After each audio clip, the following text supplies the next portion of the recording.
Hi friends, welcome back to my YouTube channel Pranavasu. আমি যোৱা ভিডিঅ'ত নাউনৰ বিষয়ে আলোচনা কৰিছিলোঁ। আজি আমি পাৰ্ট অফ স্পীচৰ 2 নম্বৰ ভাগটোৰ বিষয়ে আলোচনা কৰিম, pronoun. What is pronoun? গতিকে pronoun বুলি কোৱাৰ লগে লগে আমাৰ মনত এটা কথা আহে যে নাউন, মানে নাউন শব্দটো অটোমেটিক্যালি আমাৰ আহি যায়।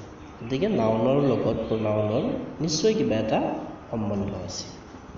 গতিকে সেইটোনো কি আমি জানি লওঁ যে আচলতে প্ৰনাউনবোৰ আন একো নহয়। এইবোৰ হৈছে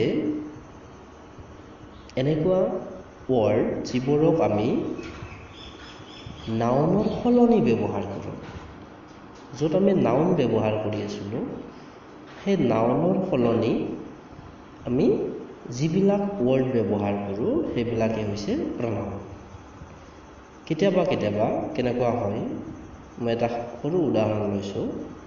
suppose Ajay is a student, Ajay plays football, Ajay goes to school, Ajay can run fast. এতিয়া চাওক, আমি ইয়াত অজয় শব্দটো, অজয় নামটো বাৰে বাৰে ৰিপিট কৰি থকাৰ কাৰণে আমাৰ কথাখিনি শুনোতে অশুৱলা হৈ গৈছে।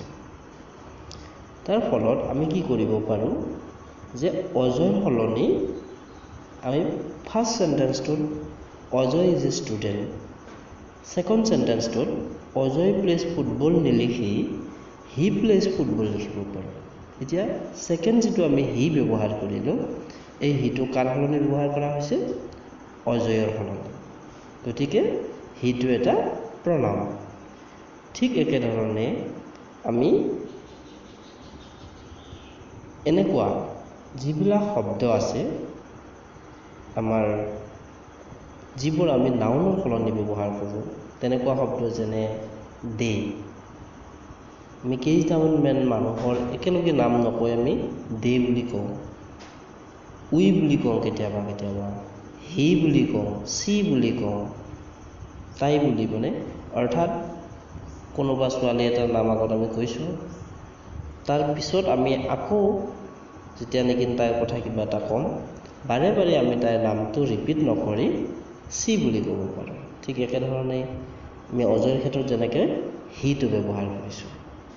এতিয়া প্ৰনাউন আন একোৱেই নহয়, চিম্পলি মনত ৰাখিলে হ'ল যে আমি নাউনৰ সলনি যিবোৰ ৱৰ্ড ব্যৱহাৰ কৰোঁ সেইবিলাকে হৈছে প্ৰনাউন।